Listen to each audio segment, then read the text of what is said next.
PM Narendra Modi आज video conferencing के माध्यम से नॉस्कॉम टेक्नोलॉजी एंड लीडरशिप फोरम को संबोधित करेंगे। NTLF के 29वें सम्मेलन का आयोजन 17 से 19 फरवरी 2021 तक किया जा रहा है।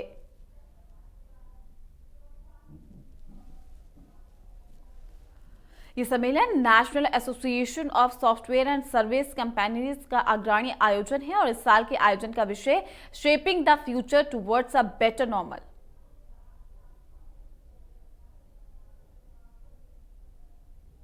कार्यक्रम में 30 से अधिक देशों के 1600 प्रतिनिधि हिस्सा लेंगे। 3 दिन के आयोजन के दौरान 30 उत्पाद दिखाए जाएंगे। NTLF के मुताबिक ये एक ऐसा प्लेटफॉर्म है जो $190 बिलियन की इंडस्ट्री का इकोसिस्टम है।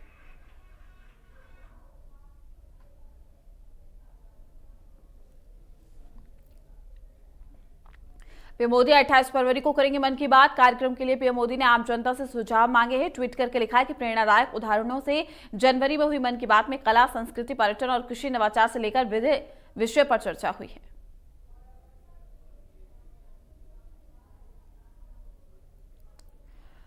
पीएम मोदी ने लिखा है कि इसी तरह फरवरी के कार्यक्रम में और अधिक प्रेरणादायक कहानियां और अनुभवों को साझा करना चाहता हूं। आपसे निवेदन है कि 28 फरवरी को 74वीं मन की बात के लिए अपने अनुभव जरूर साझा करें।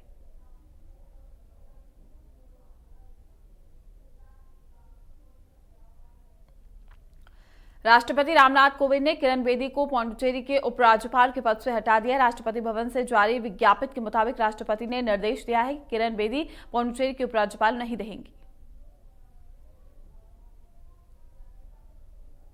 राष्ट्रपति ने पौंडुचेरी के उपराज्यपाल के कार्यों का निर्वहन करने के लिए तेलंगाना के राज्यपाल डॉक्टर तमिलिसाई सुंदरराजन को अतिरिक्त प्रभार दिया है। पौंडुचेरी में इस साल विधानसभा का चुनाव है, उससे ठीक पहले यह बदलाव किया गया। तेलंगाना के राज्यपाल तमिलिसाई सुंदरराजन तेलंगाना के अलावा पौंडुचेरी की LG की जिम्मेदारी भी संभालेंगी। सुंदरराजन जिस दिन से LG का पद संभालेंगे उसी दिन से उनकी नियुक्ति प्रभारी मानी जाएगी।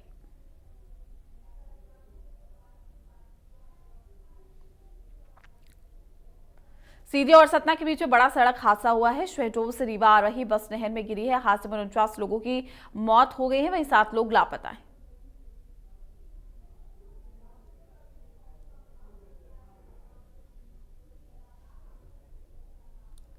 उत्तराखंड के चमोली में हुए त्रासदी में अब तक कुल 58 लोगों के शव बरामद हो चुके हैं। तपोवन टनल में लगातार NDRF, SDRF तलाश कर रही है, वहीं 150 से ज्यादा लोग लापता हैं।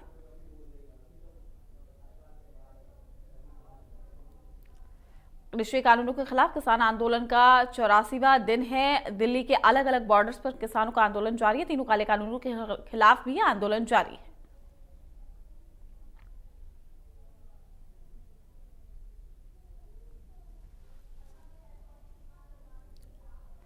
दिल्ली में 26 जनवरी को किसानों के ट्रैक्टर मार्च के दौरान लाल किले पर हुई हिंसा के मामले में एक और गिरफ्तारी हुई है। हिंसा के मुख्य आरोपियों में से एक मनिंदर सिंह उर्फ मोनी गिरफ्तार हुआ है।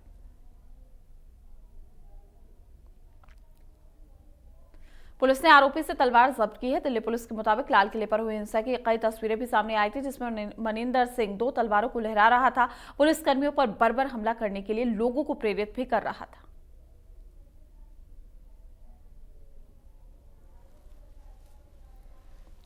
गिरफ्तार मनिंदर सिंह ने कई भड़काने वाले फेसबुक पोस्ट भी किए थे। वो अक्सर दिल्ली के सिंघू बॉर्डर पर जाता रहता था। इससे पहले पुलिस ने दीप सिद्धू समेत कई आरोपियों को गिरफ्तार किया है।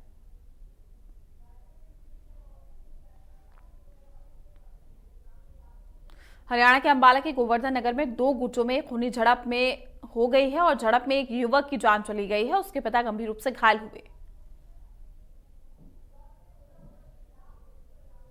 मृतकों के परिजनों ने इलाके की मौजूदा पार्षद के परिवार पर हमले के आरोप लगाए हैं। परिजनों का यह भी कहना है कि गली में रास्ता देने को लेकर उनकी कहासुनी हुई थी, जिसमें चाकू से घर पर आकर हमला कर दिया गया।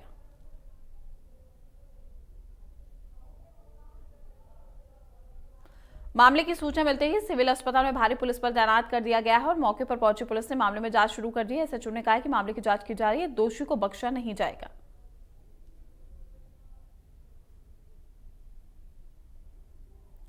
पानीपत में आम जनता की सुरक्षा करने वाले खुद सुरक्षित नहीं है। 100 नंबर पर फोन आने पर रविदास नगर में पहुंचे किशनपुरा चौकी के इंचार्ज और होमगार्ड पर दबंग लोगों ने हमला कर दिया।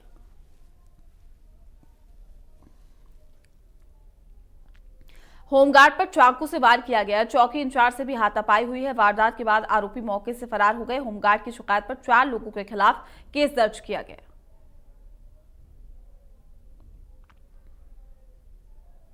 चौकी इंचार्ज ने बताया है कि 100 और 1091 पर शिकायत के बाद वो मौके पर पहुंचे, जहां पीड़ित से जानकारी लेने के दौरान ही आरोपियों ने हमला कर दिया।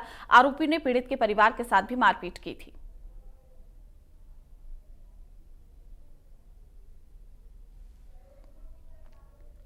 छत्तीसगढ़ के मुख्यमंत्री भूपेश बघेल ने केंद्रीय वित्त मंत्री निर्मला सीतारमण को पत्र में लिखा है, जिसमें उन्होंने छत्तीसगढ़ के एक्साइज ड्यूटी के रूप में मिलने वाली राशि पहले जैसे ही देने का अनुरोध किया है।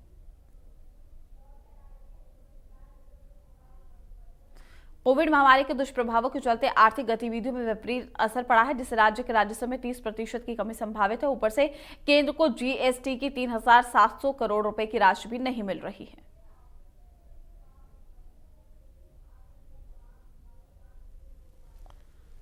मध्य प्रदेश के छतरपुर में उद्यानिकी एवं खाद्य प्रसंस्करण राज्य मंत्री भारत सिंह कुशवाहा ने अधिकारियों को लक्ष्य निर्धारित करने के निर्देश दिए। उन्होंने सभी विभागीय योजनाओं के समय सीमा में लक्ष्य पूर्ति और कृषकों की मांग एवं रुचि के आधार पर लक्ष्य निर्धारित करने के निर्देश दिए। उन्होंने कहा कि हितग्राही मूलक योजनाओं में हितग्राही को लाभान्वित करने के लिए पंजीयन कराना भी सुनिश्चित करें। इसके अतिरिक्त कार्य योजना तैयार कर और प्राथमिकता तय करके विभागीय योजनाओं के जरिए अधिक कृषकों को लाभान्वित करें।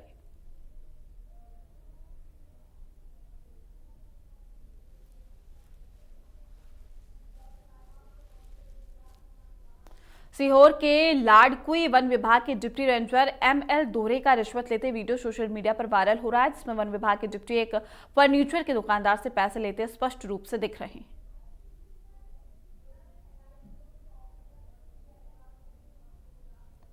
वहीं जब जिम्मेदार अधिकारियों से इस पूरे मामले में बात की गई तो उन्होंने कहा कि आपके माध्यम से मेरे संज्ञान में जानकारी आई, जांच कर दोषी वनकर्मी के विरुद्ध वैधानिक कार्रवाई की जाएगी।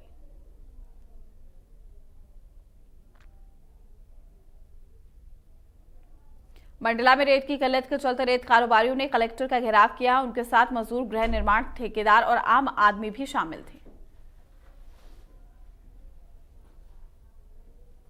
इन लोगों का आरोप ये था कि जिले के रेत कारोबारी मनमानी करते हुए रेत की कृत्रिम किल्लत पैदा कर रहे हैं, ताकि बाद में उसे मनमाने रेट पर बेचा जा सके।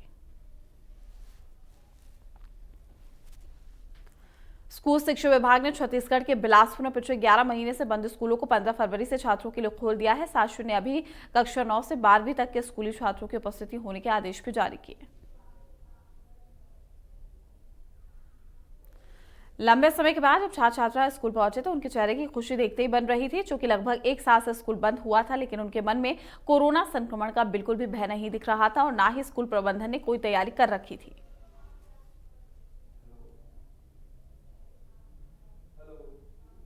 हरदा के ग्रामीण क्षेत्रों में बारिश हुई है। बारिश के साथ ही ओलावृष्टि भी हुई है। इससे गेहूं और चने की फसल को नुकसान हो सकता है। कृषि मंत्री कमल पटेल ने फसलों के नुकसान की भरपाई करने का आश्वासन भी दिया।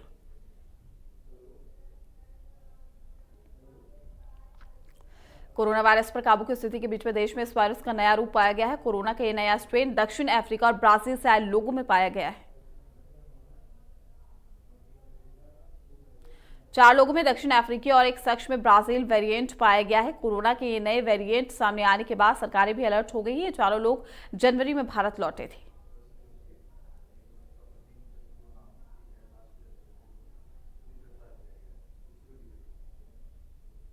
देश में 24 घंटे में कोरोना के 11,610 नए केस सामने आए हैं, जिसके बाद संक्रमित का कुल आंकड़ा 1 करोड़ 9 लाख के पार हो गया है। मृतकों का कुल आंकड़ा हुआ है 1,55,000 के पार।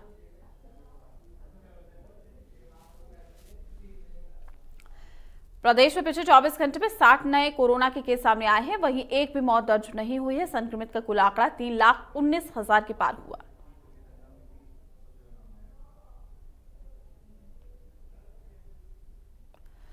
देश में पेट्रोल और डीजल की कीमतें दिन पर दिन बढ़ती ही जा रही है। लगातार 9वें दिन पेट्रोल और डीजल के दाम बढ़े हैं। राजस्थान के श्रीगंगानगर में पेट्रोल के दाम 100 के पार हुए।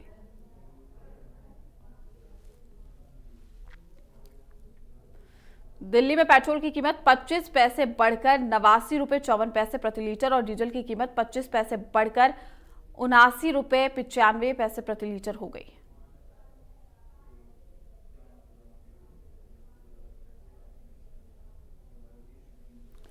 गन्ना किसानों की बदहाली पर प्रियंका गांधी ने ट्वीट किया है। केंद्र सरकार पर निशाना साधा है। प्रियंका ने ट्वीट करके लिखा है कि किसानों का 10,000 करोड़ का भुगतान फंसा हुआ है।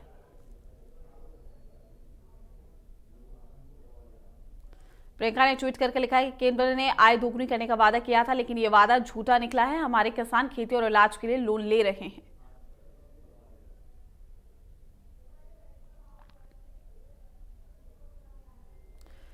पीसीसी चीफ गोविंद सिंह डोटासरा का बयान सामने आया है। डोटासरा ने कहा है कि केंद्र सरकार किसानों के साथ धोखा कर रही है। उन्होंने कहा है कि कृषि कानून लागू करने का कोई मतलब नहीं है।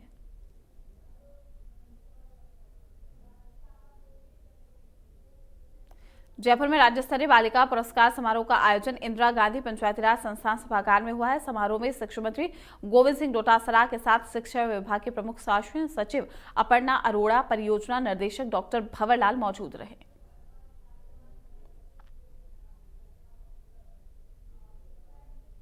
जयपुर में परिवहन मंत्री प्रताप सिंह खाचरियावास ने प्रदेश भर के आरटीओ और डीटीओ के साथ वर्चुअल बैठक की। बैठक में राजस्व अर्जन में पिछड़ने वाले जिलों की समीक्षा की गई।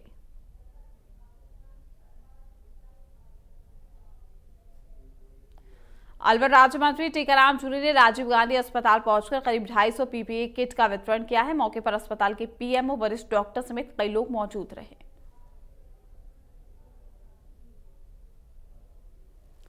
इस मौके पर जूली ने अस्पताल में व्यवस्थाओं का जायजा भी लिया है और बताया कि अस्पताल में पूरे हरियाणा मेवात से जुड़े हुए लोग आते हैं और कोरोना काल के समय अस्पताल में डॉक्टर्स ने बहुत अच्छा काम किया।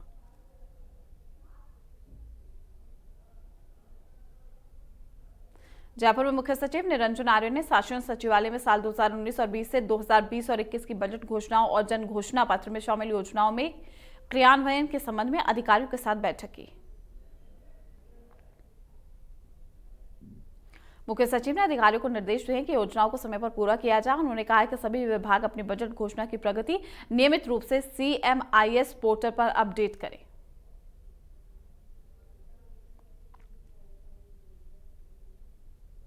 भोपाल सागर में सांसद सीपी जोशी ने प्रधानमंत्री ग्राम सड़क योजना फेज 3 के तहत बनने वाली 2 सड़कों का शिलान्यास भी किया है।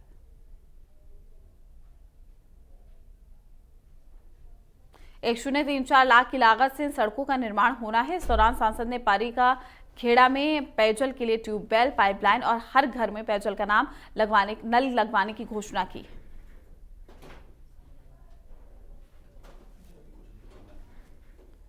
जहाजपुर में एक व्यक्ति पेट के बल पर बाबा रामदेव की समाधि के दर्शन करने के लिए पहुंचे। श्रद्धालुओं ने बताया कि उनके पिता को गंभीर बीमारी है।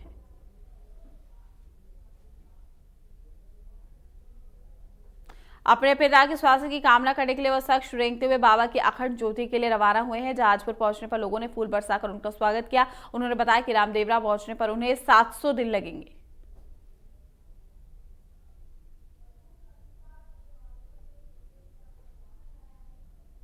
अजमेर में महान विश्व प्रसिद्ध सूफी संत ख्वाजा मोइनुद्दीन चिश्ती की दरगाह में पाकिस्तानी की ओर से चादर पेश हुई है। पाकिस्तान के deputy high commissioner Aftab Hussain और जुल्फिकार को लेकर चादर आए। दरगाह पहुंचने पर खादिमों ने उनका स्वागत भी किया। इसके बाद निजाम गेट होते हुए जन्नती दरवाजे से मजार शरीफ में गए। वहां उन्होंने अहता-ए नूर में जोहर की नमाज भी अदा की।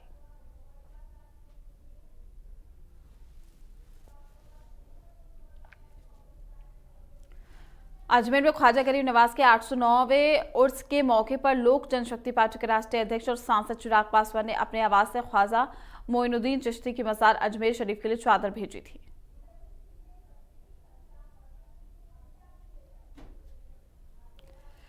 जैसलमेर मरु महोत्सव के आयोजन को लेकर जिला कलेक्टर आशीष मोदी ने बैठक की है। इसमें कार्यक्रमों के निर्धारण और तैयारी को लेकर चर्चा की गई। मरु महोत्सव का आयोजन 24 फरवरी से 27 फरवरी तक किया जाएगा। जिला कलेक्टर ने महोत्सव का लोगो, टीजर और फोटोग्राफ भी जारी किया। भोपाल सागर में 79 प्रतिभावान छात्राओं को गार्गी पुरस्कार से सम्मानित किया गया है। कार्यक्रम में सांसद सीपी जोशी ने कहा है कि बालिकाएं पूरी ताकत के साथ लक्ष्य निश्चित कर ऊंची उड़ान भरने को तैयार है।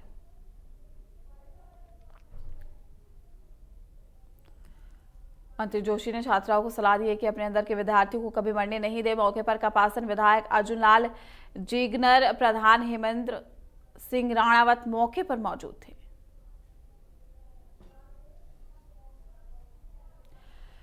देश भर में लगातार बढ़ रहे पेट्रोल और डीजल के दामों से आमजन बुरी तरीके से प्रभावित हो रहा है। श्रीगंगानगर में पेट्रोल के दाम 100 रुपए प्रति लीटर, वहीं डीजल के दाम 92 रुपए प्रति लीटर पहुंचे।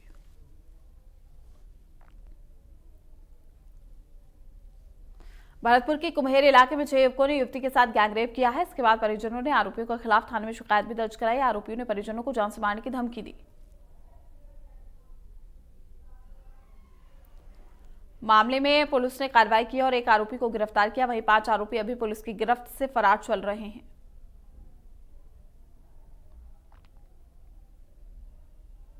इस दौरान पीड़िता ने राज्यपाल के नाम कलेक्टर को ज्ञापन सौंपकर फरार आरोपियों की गिरफ्तारी की मांग की है। वहीं पीड़िता ने कार्रवाई नहीं होने पर आत्मदाह करने की चेतावनी दी।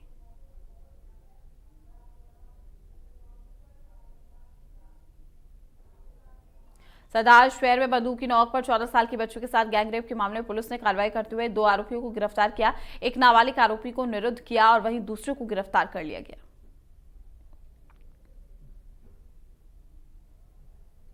पुलिस ने दोनों आरोपियों को न्यायालय में पेश किया, जहां से नाबालिग आरोपी को बाल सुधार गृह भेजने के आदेश दिए और वहीं दूसरे आरोपी को जेल भेजने के आदेश भी दिए गए हैं। मामले की जांच को लेकर पुलिस कार्रवाई में जुटी।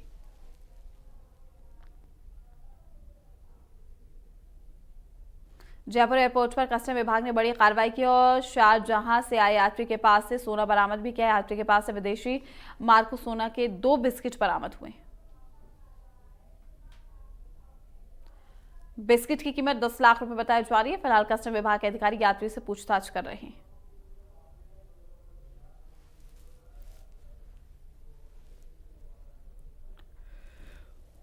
खरसाना में बीकानेर वन विभाग की गश्ती दल ने दबिश देकर 2 ट्रैक्टर को जब्त किया है। 50 क्विंटल हरी लकड़ियां भी बरामद की है।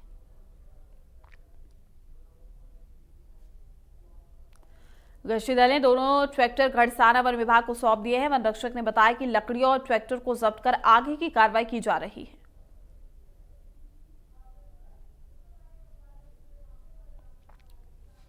भरतपुर की रुद्रावल पुलिस ने अवैध हथियार सहित वारदात को अंजाम देने की फिराक में एक शख्स को गिरफ्तार किया है। कब्जे से अवैध देसी कट्टा और 4 जिंदा कारतूस बरामद किए।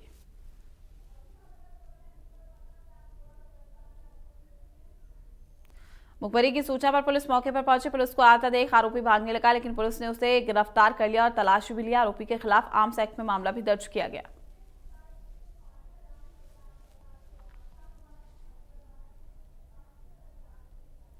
बाड़मेर में एसओजी टीम ने बड़ी कार्रवाई की है। बीजराड़ में एक युवक के कब्जे से 7 किलोग्राम हेरोइन बरामद किया गया है। एसओजी टीम युवक पूछताछ में जुटी है।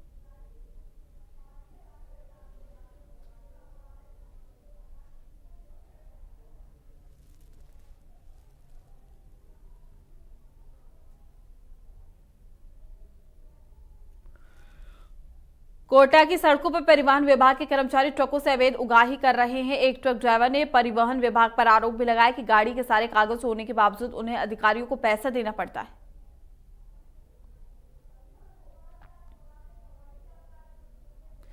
श्रीगंगानगर में चोरों ने एक मोबाइल की दुकान पर हाथ साफ किया और लाखों रुपए के मोबाइल लेकर फरार भी हो गए हैं। मामले की सूचना पर पुलिस मौके पर पहुंची, जांच में जुटी है।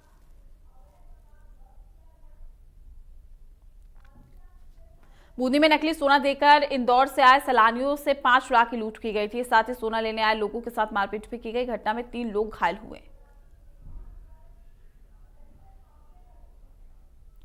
पीड़ित ने बताया कि उन्हें कुछ लोगों ने सोना बेचने की बात कही थी। सोना देखने के बाद 5 लाख की पेमेंट की गई, लेकिन सोना नकली निकला। पैसा वापसी की मांग करने पर लुटेरों ने मारपीट की। पुलिस मामले की जांच भी कर रही है।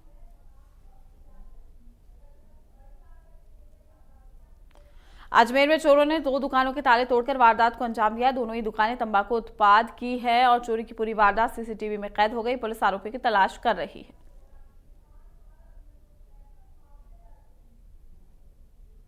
भरतपुर एसपी देवेंद्र बिश्नोई ने लूट का खुलासा किया। पिकअप ड्राइवर ही लूट का मास्टरमाइंड निकला है। लूटी गई 1,70,000 रुपए की राशि पिकअप चालक के घर से बरामद की गई।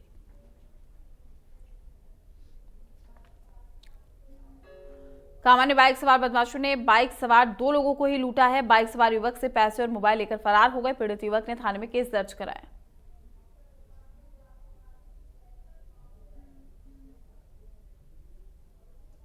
मंडावा में एक विद्युत ट्रांसफार्मर पर करंट लगने से हादसा हो गया। 2 मोर की मौत हो गई। दोनों की मौत करीब 5 से 7 मिनट के अंतराल में हुई। चश्मेदीद पार्षद संदीप कुमार परिहार ने मृत पड़े दोनों मोर के हादसे की सूचना चिकित्सकों और साथ ही वन विभाग के कर्मचारियों को दी है। मोर को कब्जे में लेकर मोर को अस्पताल भिजवाया गया।